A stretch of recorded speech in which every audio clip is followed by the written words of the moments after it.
وما أرسلناك إلا رحمة للعالمين. Peringatan hari sukacita. Jadi yang pertama adalah peringatan tentang terbunuhnya Husain, sekarang peringatan hari sukacita. Jadi ada orang yang memperingati dengan cara melampiaskan kesedihan, ada orang yang memperingati justru bergembira. Jadi yang pertama itu kesedihan karena meninggalnya Husain radhiyallahu anhu. Kemudian yang kedua malah justru senang. Sementara itu pada sisi yang seberangnya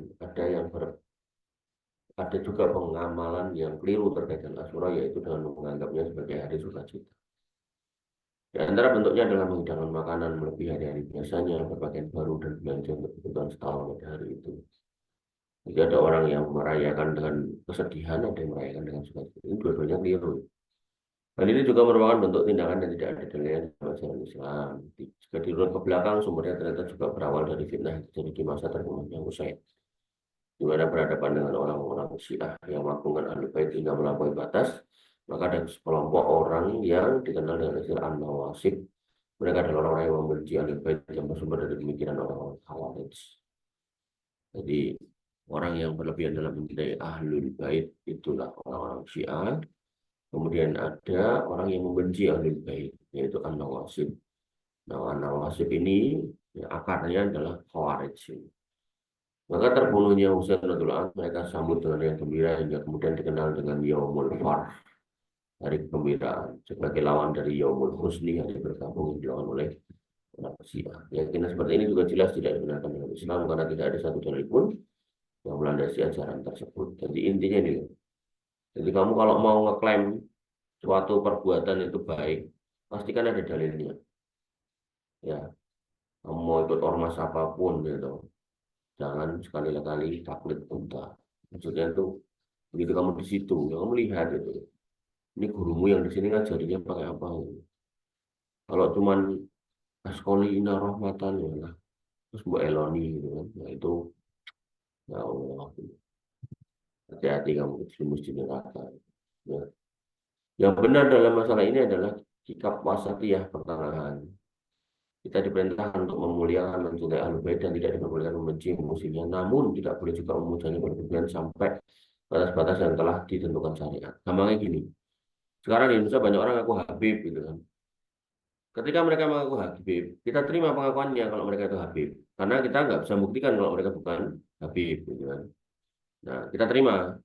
Tapi kamu harus cek amalnya kayak datuknya apa enggak. Kok dia ngajari kesyirikan, suruh minta-minta ke kuburan, ya sampai ada apa namanya Habib yang dapat gelar Al-Atos itu karena di dalam janin ibunya dia bersin-bersin gitu. Nah, dan itu diceritakan padahal termasuk apa yang dirahasiakan oleh Allah Subhanahu wa taala adalah mafil arham, apa yang di dalam rahim gitu. Oh ini kemudian dia malah kayak gitu gitu. Bahkan ada Habib yang katanya bisa mengislamkan orang sedangkan dia di dalam kubur dan seterusnya gitu. Maka yang sudah masuk dalam kategori hulu ya kita tak mengikuti. Dan kita tidak mencela nasabnya, yang kita cela adalah kelakuan orangnya. Kenapa kok begitu? Ya, jadi harus kita pahami ya siapapun bisa menjadi keturunan siapapun dan itu bukan bisa milih. Tapi tidak boleh kemudian ngomong sembarangan soal agama. Walaupun dia mengaku memiliki keturunan atau nasab yang paling utama, gitu loh. Ya gampangnya ginilah, seorang kiai sama seorang murid santri, gitu kan, sama berbuat dosa, kadar dosa seorang kiai itu lebih gede daripada santrinya. Karena dia harusnya contohnya yang baik, malah contohnya yang elek. Maka orang kalau ngaku Habib, ya udah kita terima pengakuannya. Kamu Habib toh, ya wis. Oh ya kita buktikan. Nah, maka ketika mereka mengaku itu, ya silakan. Tapi kalau kemudian menunjukkan perbuatan yang jelek, ya kita jauh sejauh-jauhnya. Karena efeknya dua kali. Orang akan melihat dia sebagai keturunan Nabi sehingga harus ditiru, sedangkan perbuatannya jauh dari contoh bapaknya moyangnya. Ini yang harus dihati-hati dari kita semua. Kemudian yang ketiga, berbagai bentuk adat dan ritual di tanah air. Di samping itu di tanah air kita pun tidak luput dari berbagai macam ajaran yang dikaitkan dengan Asyura. Dengan berbagai bentuk ritual dan adat yang beraneka ragam, bahkan tidak jarang di dalamnya mengandung keyakinan dan pengamalan-pengamalan syirik seperti minta-minta kepada benda-benda yang dianggap sakti dan semacamnya. Hal seperti ini juga, ya, hal seperti ini juga mana ini? Termasuk yang harus dijauhi oleh kaum muslimin dimanapun mereka berada. Kesimpulannya, hendaknya kita selalu melandasi setiap amal kita dengan petunjuk-petunjuk dan hidayah dari Allah, dan kemudian mengikuti petunjuk Rasulnya. Jangan hanya sekedar ikut-ikutan dan atau perkiraan dalam menjalankannya, mengikuti perasaan, karena agama ini dibangun berdasarkan wahyu dan ajaran Rasulullah SAW, bukan perkiraan dan akal-akalan. Ya. Jadi banyak hal yang harus kita pahami ketika memang konteksnya adalah ya ritual, maka kita membutuhkan dalil. Ini dicontohkan perayaan-perayaan Asyura di kota Surakarta. Ya. Maka kalau memang nggak ada dasarnya, ya kita nggak usah ikut-ikutan. Ya. Apalagi sampai level kesyirikan seperti ngarak kebo dan seterusnya, maka itu nggak perlu kita ikuti. Kemudian kita masuk di tema berikutnya. Nah, pelajaran dari peristiwa dan seputar Asyura. Satu, umat Nabi Muhammad SAW adalah umatum marhumah, yaitu umat yang disayang oleh Allah Subhanahu wa taala. Itu pelajaran yang pertama. Selain bahwa umat ini tidak diadab di akhirat, bagaimana dinyatakan Rasulullah SAW dalam sebuah hadisnya, pada masalah ini kita dapatkan juga kasih yang Allah kepada umat ini dengan berbagai kesempatan yang disediakan untuk beramal sebanyak-banyaknya, sehingga walaupun umat ini berusia pendek dibandingkan umat dahulu, namun seakan-akan mereka diberi usia panjang dengan banyak kesempatan beramal soleh yang telah disediakan. Ya, jadi ini sering saya bahas di saat Ramadan ya. Jadi umur kita itu pendek, tapi kemudian ada cara atau metode untuk beramal supaya kemudian pahala kita bisa dapat banyak, mengungguli umat-umat terdahulu. Baru saja kemarin kita disebutkan dengan amal bulan Ramadan, kemudian Allah perintahkan untuk puasa Syawal, kemudian Allah pertemukan dengan Dzulhijjah dengan berbagai keutamaannya, dan kemudian Muharram kita dipertemukan dengan Asyura dengan ibadah dan keutamaannya. Jadi umat ini adalah umat yang disayang oleh Allah Subhanahu wa taala. Yang kedua, hubungan berdasarkan keimanan lebih kuat dan lebih bermanfaat daripada hubungan sekedar kekerabatan atau kesukuan. Hal tersebut tercermin dalam ungkapan Rasulullah SAW yang mengomentari seorang Yahudi yang mengikuti Nabi Musa alaihissalam berpuasa Asyura dengan landasan hubungan kekerabatan. Beliau bersabda, aku lebih berhak mengikuti Musa dibanding kalian. Ini menunjukkan bahwasanya ya keyakinan seorang Muslim dan keyakinan Nabi Musa alaihissalam itu sama. Adapun nasab orang Yahudi dan Musa itu sama, yaitu Yahudi, tapi ya, Nabi mengatakan aku lebih pantas untuk mengikuti Musa. Kenapa? Karena hubungan keimanan yang dibangun lebih kuat daripada hubungan kekerabatan. Gitu. Makanya tadi saya bilang, siapapun silakan mau ngaku Habib. Yang jelas kalau bohong ya tanggung jawab di akhirat. Tapi kalau amalnya nggak sesuai dengan amal mbahnya, maka tentu ya nggak boleh kita ikuti, jauhi. Gitu. Dan nggak ada ceritanya kalau kita melanggar atau menjauhi Habib yang sesat seperti itu, kemudian ya kita nggak dapat syafaat Nabi, nggak ada ceritanya. Justru terbalik, kalau kamu ikuti Habib-Habib yang sesat, ya sedangkan amalnya nggak sesuai dengan amal mbahnya, maka ya justru kita yang nggak akan dapat syafaat Nabi Muhammad SAW kalau kita kemudian malah mengikuti mereka. Alhamdulillah subhanahu wa ta'ala. Yang ketiga, hijrah merupakan pelajaran yang sangat berharga dalam kehidupan seorang muslim yang ingin menjaga keimanan dan keyakinannya. Dan hari Asyura mengingatkan kita pada sejarah Nabi Musa alaihissalam tentang pengorbanan dan perjuangan untuk membela dan melindungi keimanan. Apapun resikonya, sampai pada taraf mereka harus mengangkat kaki dan itu sendiri untuk membawa dan menyelamatkan keimanannya. Menjadi seorang muslim, kalau memang kondisi di tempat kamu tinggal kurang tepat untuk bisa menyuburkan iman, maka pindah aja, nggak apa-apa. Ya. Pindah, walaupun mungkin namanya sekarang sudah bukan hijrah kayak dulu gitu. Ya. Misal kamu tinggal di kampung gitu kan, kok lingkono kok marai malah sholat, temu teman-teman yang ngajak mendem gitu kan, udah pindah aja. Cari tempat yang lain yang lebih baik. Yang keempat, umat Islam harusnya memiliki jati diri yang nyata dalam kehidupan. Perintah Rasulullah SAW dalam berbagai kesempatan agar kita berbeda dengan Yahudi dan Nasrani adalah sebuah ajaran agar kita sebagai seorang muslim memiliki karakteristik khusus, memiliki cita rasa khusus, karena keimanan kita berbeda dengan mereka. Jangan sampai kita menggantungkan kecintaan kita, kebiasaan kita, apalagi sampai masalah ibadah dengan mengikuti ajaran keyakinan orang lain. Ya, makanya kalau ada istilah kejawen, Islam kejawen, ya aneh gitu loh. Islam ya Islam, nggak usah kejawen. Artinya kalau Islam datangnya dari Nabi SAW, maka kita ikuti Nabi. Jangan kemudian kita ikuti orang-orang tertentu yang kemudian punya label-label tertentu. Gitu. Sampai ada kiai besar ngomong ya Islam kita di Indonesia itu lebih baik daripada Islam di Arab, lebih ceritanya sumber Islam di Arab kok kemudian mengatakan seperti itu nggak masuk akal gitu. Ya, katanya Islam kita Islam rahmatan lil alamin, Islam di Arab itu Islam yang haus darah lebih itu gitu. Ya, Nabi ini dari sana kok gitu.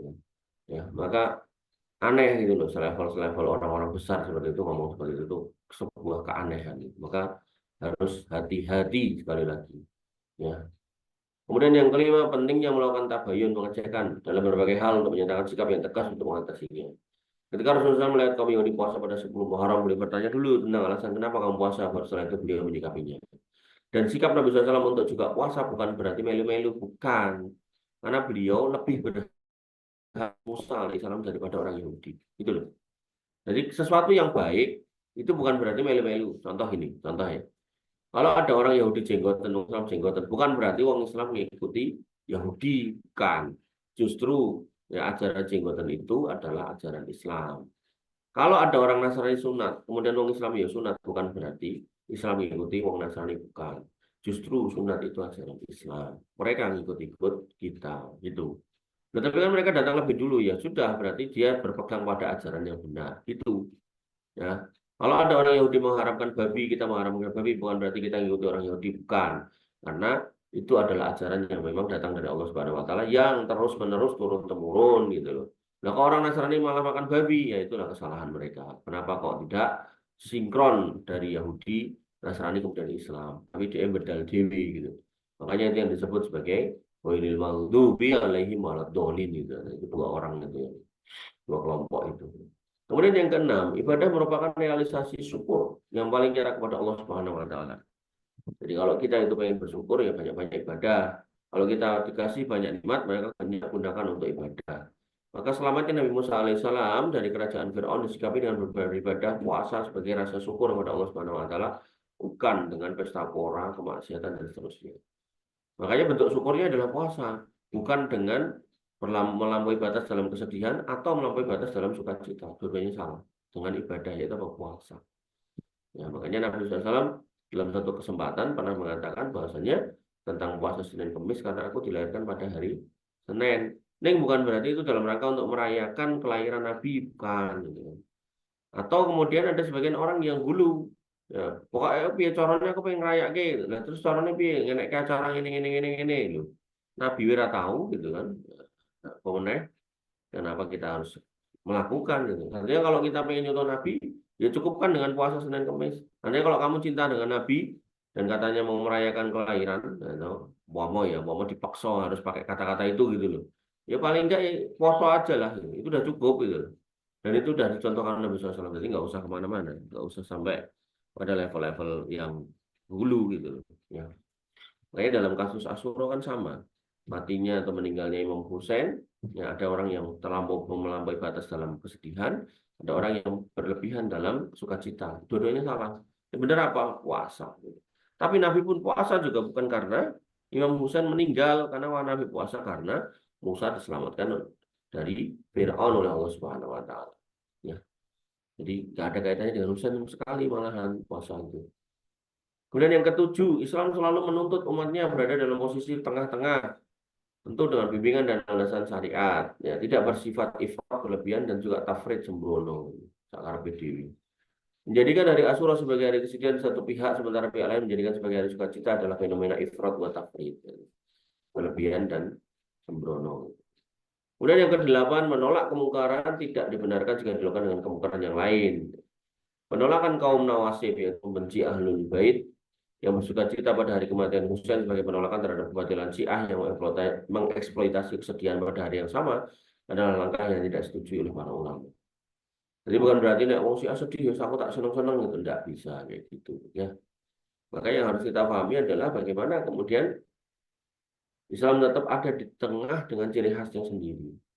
Semoga kita dijadikan umat yang oleh Rasulullah SAW dicintai, dan kemudian kita mencintai beliau SAW dan ajarannya, serta diberikan petunjuk untuk menjalankan agama sesuai dengan ketentuan yang telah digariskan oleh Allah dan Rasulnya. Salam dan salam semoga senantiasa terlimpah kepada makhluk yang paling dicintai dalam kehidupan kita, yaitu Rasulullah SAW beserta keluarga dan para sahabatnya.